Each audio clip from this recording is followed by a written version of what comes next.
The Indus valley civilisation, जिसे हड़प्पा सभ्यता के रूप में भी जाना जाता है, दुनिया की सबसे पुरानी शहरी सभ्यताओं में से एक थी, जो साउथ एशिया के नॉर्थ वेस्टर्न रीजन्स में लगभग 3300 बीसी से 1300 बीसी तक फली फूली। यह वर्तमान पाकिस्तान और भारत और अफगानिस्तान के कुछ हिस्सों तक फैली हुई थी, जो मेसोपोटामिया और प्राचीन मिस्र के संयुक्त क्षेत्र से भी बड़ा था। सभ्यता का नाम सिंधु नदी के नाम पर रखा गया है, जिसके आसपास इसके कई शहर फले फूले। यह प्राचीन सभ्यता अपनी उन्नत शहरी योजना, व्यापक व्यापार नेटवर्क और वास्तुकला, प्रौद्योगिकी और सामाजिक संगठन में उल्लेखनीय उपलब्धियों के लिए जानी जाती है। इसका अचानक पतन इतिहास के सबसे पेचीदा रहस्यों में से एक है। द इंडस वैली सिविलाइजेशन का अस्तित्व 1920 के दशक में तब सामने आया जब आर्कियोलॉजिस्ट्स ने हड़प्पा और मोहनजोदारो के खंडहरों की खुदाई की। तब से इस सभ्यता से जुड़े 1500 से ज्यादा स्थलों की खोज की जा चुकी है। इसे मेसोपोटामिया और प्राचीन मिस्र के साथ साथ दुनिया की सभ्यता के सबसे शुरुआती उद्गम स्थलों में से एक माना जाता है। द इंडस वैली सिविलाइजेशन का महत्व ब्रॉन्ज एज के दौरान शहरी परिष्कार, लंबी दूरी के व्यापार और तकनीकी प्रगति के प्रदर्शन में निहित है। यह वजन, माप और शहरी लेआउट की एक मानकीकृत प्रणाली विकसित करने वाले पहले समाजों में से एक था, जिसने एक स्थायी विरासत छोड़ी। यह सभ्यता मुख्य रूप से सिंधु नदी और रावी, ब्यास, सतलुज और घग्गर हकरा नदियों सहित इसकी सहायक नदियों के उपजाऊ बाढ़ के मैदानों में पनपी। इस सभ्यता के प्रमुख क्षेत्र फैले हुए थे। आधुनिक पाकिस्तान में पंजाब और सिंध, भारत में राजस्थान, गुजरात, हरियाणा और उत्तर प्रदेश के कुछ हिस्से, अफगानिस्तान में बलूचिस्तान। सिंधु शहर रणनीतिक रूप से नदियों और व्यापार मार्गों के पास स्थित थे, जिससे कृषि उत्पादकता और संसाधनों तक पहुंच सुनिश्चित होती थी।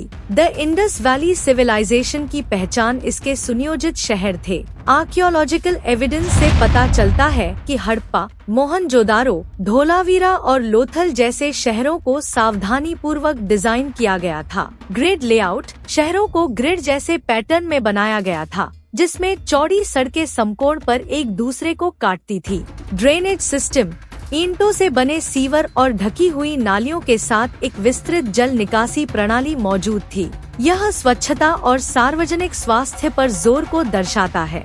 इमारतों का निर्माण समान आकार की पकी हुई ईंटों का उपयोग करके किया गया था। मोहनजोदारो के महान स्नानागार, अन्न भंडार और सभा हॉल जैसी संरचनाएं उन्नत इंजीनियरिंग कौशल का संकेत देती हैं। घरों का आकार अलग अलग था, जो सामाजिक स्तरीकरण का संकेत देता है। अधिकांश घरों में निजी कुओं और बाथरूम तक पहुंच थी। द इंडस वैली सिविलाइजेशन की अर्थव्यवस्था कृषि, उद्योग और व्यापार पर आधारित एक मजबूत अर्थव्यवस्था थी। उपजाऊ मैदानों में गेहूं, जौ, मटर, तिल, सरसों और कपास जैसी फसलों की खेती होती थी। यह सभ्यता कपास उगाने और उससे वस्त्र बनाने वाली पहली सभ्यताओं में से एक थी। सिंधु घाटी के कारीगर विभिन्न शिल्पों में माहिर थे, जिनमें मनके बनाना, मिट्टी के बर्तन बनाना, धातुकर्म और शैल अलंकरण शामिल थे। वे औजार, गहने और जटिल मुहरे बनाते थे, जिन पर अक्सर जानवरों और धार्मिक प्रतीकों को दर्शाया जाता था।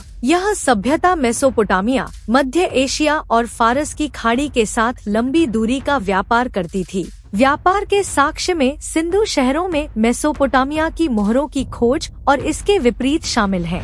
लकड़ी, धातु, रत्न और वस्त्र जैसे सामानों का आदान प्रदान किया जाता था। गुजरात में बंदरगाह शहर लोथल एक प्रमुख व्यापारिक केंद्र के रूप में कार्य करता था, जिसमें एक डॉकयार्ड था जो समुद्री वाणिज्य को सुविधाजनक बनाता था। द इंडस वैली सिविलाइजेशन का समाज संभवतः पदानुक्रमित था, लेकिन लिखित अभिलेखों की अनुपस्थिति के कारण विवरण अटकले हैं। सिंधु घाटी के धर्म को पूरी तरह से समझा नहीं गया है, लेकिन खुदाई से पता चलता है कि प्रजनन और प्रकृति पूजा में विश्वास था। प्रमुख धार्मिक प्रतीकों में शामिल हैं पशुपति मुहर, भगवान शिव जैसा दिखने वाला एक देवता जो जानवरों से घिरा हुआ है। बैल, हाथी और गैंडे जैसे पवित्र जानवर। माना जाता है कि महिला मूर्तियां प्रजनन देवी का प्रतिनिधित्व करती थी।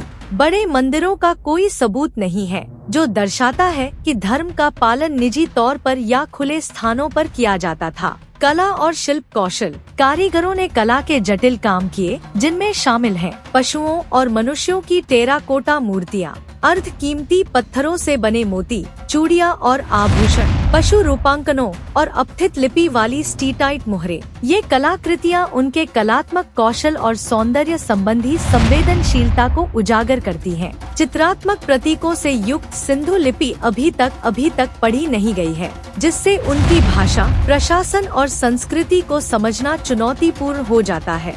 द इंडस वैली सिविलाइजेशन का राजनीतिक संगठन शाही कब्रों या महलों की अनुपस्थिति के कारण अस्पष्ट है। विद्वानों का अनुमान है कि यह या तो शहर राज्यों वाली एक विकेंद्रीकृत प्रणाली थी या परिष्कृत नौकरशाही वाला एक एकीकृत राज्य था। शहरी नियोजन और वजन और माप में एकरूपता केंद्रीकृत नियंत्रण का सुझाव देती है, लेकिन शासन की सटीक प्रकृति एक रहस्य बनी हुई है। द इंडस वैली सिविलाइजेशन का पतन 1900 BC के आसपास शुरू हुआ, जिसमें अधिकांश शहर 1300 BC तक त्याग दिए गए थे।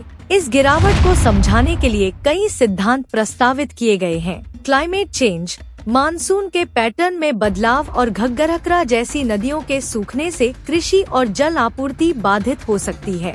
नेचुरल डिजास्टर्स, बाढ़ या भूकंप से बड़े पैमाने पर विनाश हो सकता है। आर्थिक गिरावट, व्यापार नेटवर्क के पतन ने अर्थव्यवस्था को कमजोर कर दिया हो सकता है। आर्यन आक्रमण सिद्धांत से पता चलता है कि इंडो आर्यन प्रवासियों ने सिंधु लोगों को विस्थापित किया। हालांकि इस सिद्धांत पर विवाद है। प्राकृतिक संसाधनों के अत्यधिक दोहन और वनों की कटाई ने सामाजिक पतन में योगदान दिया हो सकता है। द इंडस वैली सिविलाइजेशन की विरासत, अपनी रहस्यमय गिरावट के बावजूद द इंडस वैली सिविलाइजेशन ने एक महत्वपूर्ण विरासत छोड़ी। इसके उन्नत शहरी लेआउट ने बाद की सभ्यताओं को प्रभावित किया। मानकीकृत प्रणाली व्यापार और निर्माण के लिए एक बेंचमार्क बन गई।